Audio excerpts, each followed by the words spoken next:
I'm Hannah, welcome back to my channel. I went about 15 years without really doing anything artistic or creative, and this is the sketchbook that I got and filled up as my first time being creative in a while. It's just a normal Canson sketchbook. It's a little off-white because it's recycled paper. Nothing really special about it. I started this in January of 2025. I gotten some new art materials. Here I was just swatching colored pencils that I got. I got these all secondhand, so they were pretty cheap. I had no idea what to start drawing. And so my cat was with me and I have pictures of her. So this is just where I started and I drew a picture of her. Her name is Donut. It was actually really hard for me to do this. I know it's not very good, but getting back into drawing after taking over a decade off is, I think, a lot harder than people realize. And you just have to get started. It's not about how good it is, it's about just kind of doing it, getting in the habit of it, and not being afraid of putting things down on the page. My cat's name is Donut, and after drawing Donut, I thought, okay, I'll draw some donuts. I guess that's not hard to see how I got from A to B there. But yeah, so some donuts. Once again, I was having trouble figuring out what to do, and I think I used swatches and just putting markers down as an excuse for drawing, even though it's not really drawing, but it made me feel like I was doing something. This page, I don't remember what I had on it. I remember I really didn't like it. And it was something, I think, with pencil, and I wanted to go over it and I didn't feel like erasing it, so just painted over it with this abstract. This is acrylic. The paper is actually thick enough to where it could handle it, which was really nice. But at this point, I was still feeling pretty stuck and I didn't know what to draw. I felt uninspired.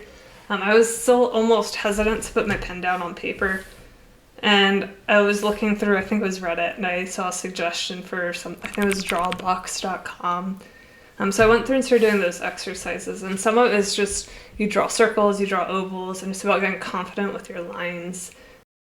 And you kind of, it teaches you to kind of mimic drawing the line before you actually do it, and not just use your wrist. And I like the fact that it gave me exercises, so I wasn't having to think of what to draw, and I felt like I was also improving at the same time, even though it's just circles and ovals. Yeah, I don't even know what this page was. More exercises from that website. I still wasn't feeling confident with my drawing, and you can also see my lines are still like kind of sketchy and not great here. More things where it had you drawing these hourglasses and filling it in with ovals. And then moved on to have you start doing some 2-point perspective work. So initially it has you draw these boxes and actually use rulers to get your lines proper for the 2-point perspective. Here was more of those. I think this one I was still using the ruler, but then at some point, or maybe this one wasn't, but at some point the exercises have you start trying to eyeball the 2-point perspective and then draw the straight lines afterwards and see how close you were. So maybe this, I don't remember which one, whichever one was the worst, I'm sure is the one that I just freehanded. And then this was the last exercise that I did from that Drawbox website.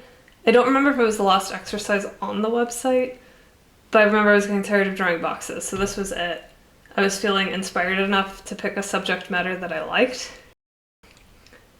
But I had actually enjoyed the fact that I was drawing the same thing over and over again, just from different views and things like that. So I decided to move forward and pick something that I would draw multiple times, but that was more interesting than a box. And so what's more interesting than a box? Tardigrades. Or water bears. They're so cute. So at this point, some of these are from reference photos that I found online. Some of them I did without looking at references, trying to get better at drawing from what I remembered. I drew quite a few of them and I started numbering them at one point, so this page I count these for 6. But 6 little tardigrades. Here's some more. That guy I don't like at all. He's like a muscle man tardigrade. He looks like he should be in an inflatable costume outside of a car wash or something. But yeah, I was drawing tardigrades, lots of angles, some from references, some not. I was using different methods for actually shading them as well, cross-hatching, markers, colored pencil, a little like, anatomical picture, but yeah, they're really cute. I took a brief step back from Tardigrades for a page here. For this one, I had gotten some watercolors, and I know this isn't watercolor paper, but I thought I would still try it out on here. So I just threw some watercolors down, and then after I did the watercolor, I went back in with some micron fine liners to do the patterns on top. But then I decided it was time for some more tardigrades. So here's my tardigradient. Ha ha ha ha. Sorry, that was not funny. I bought some Copics from an online marketplace here. They were used and super cheap. I had never used alcohol markers before this, so I was just playing with them, blending them here. I did a little bit of colored pencil overlay on top of them for some of it, and I really like how alcohol markers blend and feel. This definitely isn't the right paper for it, and I think I wasted a lot of ink because it all just kind of absorbs into it, but it was fun playing with it. More tardigrades. Got up to what, 30, 32? I think I was about at the end of my tardigrade journey. Oh, one more page of tardigrades. I think this was my final tardigrade masterpiece. I really like how this little triptych turned out. It's a combination of micron fine liners and the Copic for the gray. I really like just doing graphic patterns, so I like these little buggers. I told my mom and dad that I was getting back into drawing, and my mom was like, oh, draw some fish. So here I was drawing fish, and these are all from reference photos I found online. And I really like drawing the lionfish a lot, so I went ahead and I decided to do a more completed piece. This one is acrylic. I know lionfish don't normally have blue, but I just do what I want. It's my sketchbook. Don't tell me what to do. But yeah, I really like how this guy turned out. At this point, I was starting to feel a little bit more inspired and less of a block as to what to draw. Once my dad saw that I drew fish after my mom requested it, he requested an octopus attacking a submarine. So I went ahead and I found more reference pictures this time of octopi. I drew them out here. I was trying out different shading techniques. So this was Copic and colored pencils. Some cross-hatching with just whatever black pen I had. I don't know what this is. It looks kind of like some colored pencil.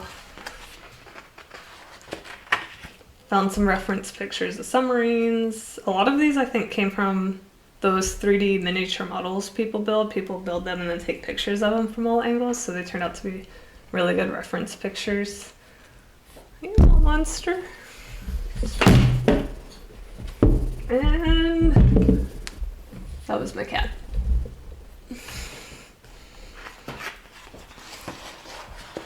More swatches. I think I got some more colored pencils at this point.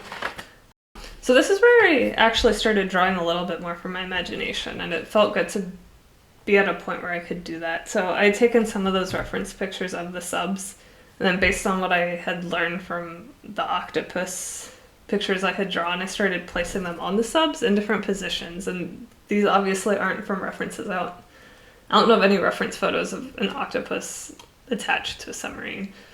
But I went ahead after doing this, and which one did I end up going with? I think it was something like this with two different octopi on it. And I made it into a big gouache painting, and it was my first real piece. I don't know if real is the right word, but my first like completed piece, not in the sketchbook, that I had done. Maybe I'll throw a picture of it up here. And that's a gouache painting that I did.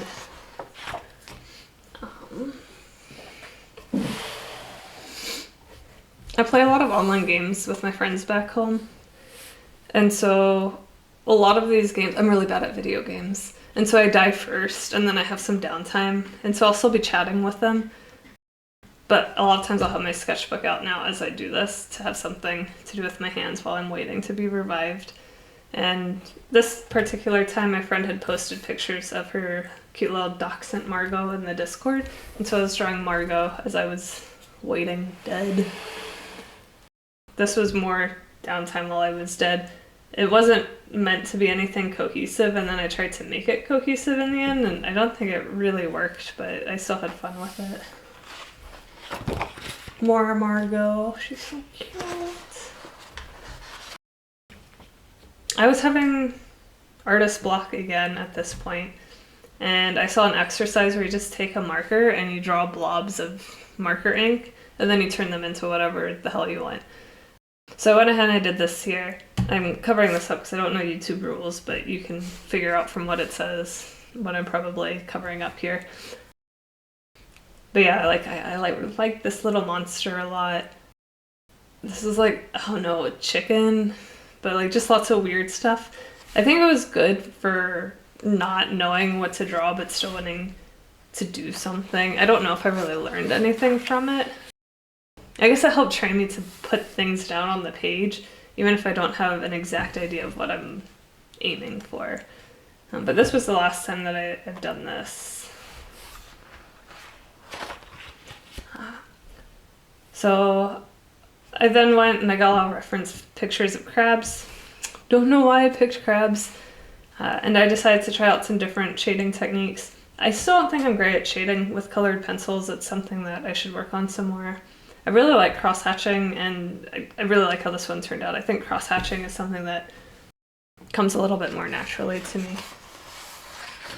Just some doodles from I don't know what, like a little elementary school girl writing my name 500 times.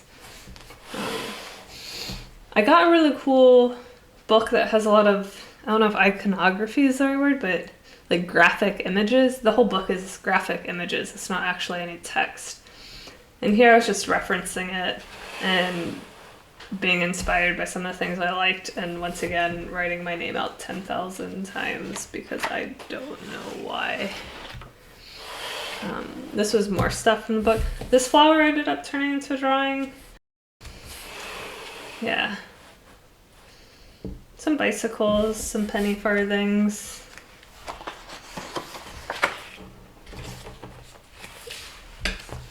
One thing that I wanted to work on, I still think I need to work on this more, is drawing directly in something that can't be erased.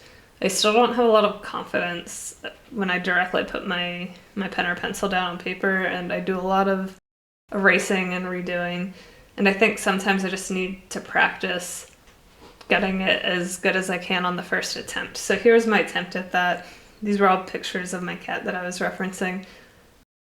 Some of them, when they start off really poorly to begin with, I think I just try to make them look intentionally really bad. So it's like, oh no, I didn't mean for it to, be messed up. That was intentional. I don't know. It's some weird mental thing. Here were some more where I just directly went with the black ink, and then I shaded her in with a little bit of gray. She's a black and white cat. I actually think these turned out not so bad. This one's a little weird. It makes her look like a midget cat. I don't know. But like that one I think turned out okay. That one looks like she's missing a leg. But these overall I think weren't so bad. Oh, this is my attempts at learning anatomy and gesture drawing. I had no idea where to start. I went to random sites and watched videos, tried some gesture drawing. I don't know, I have a random head in there.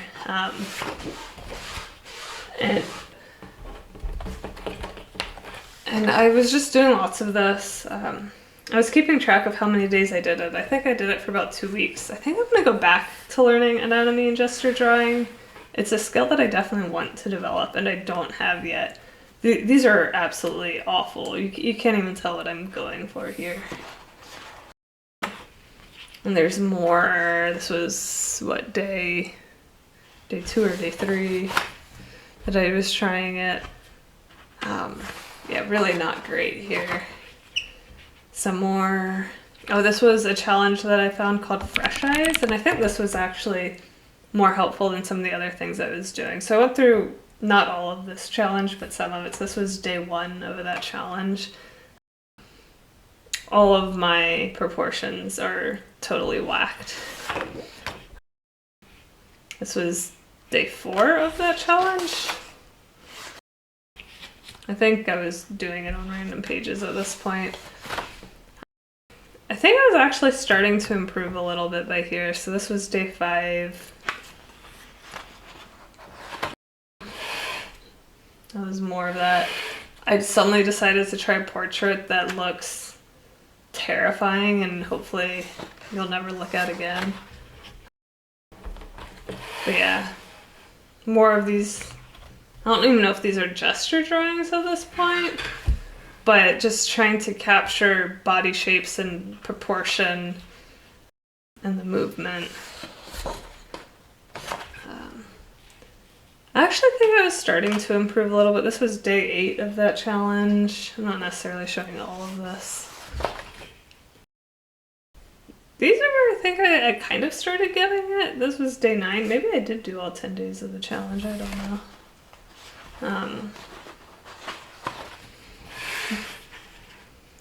But yeah, oh yeah, day 10.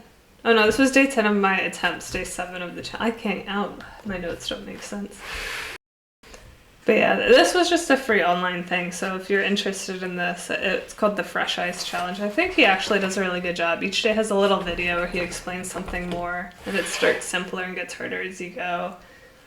And I hadn't really not any experience drawing anatomy before this, so I don't think it's horrible for, you know, my first few attempts at trying to learn anatomy, but it's not particularly good, and it's something I want to revisit.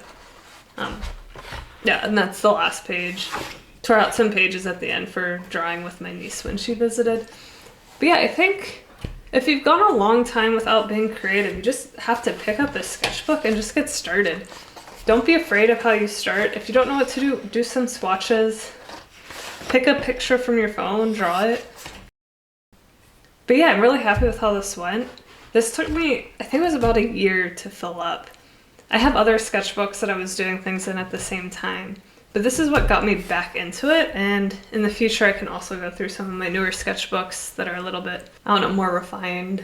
But yeah, thank you for watching. If you like this and you want to see more stuff like this, give me a like, maybe subscribe, and I'll see you in the next one.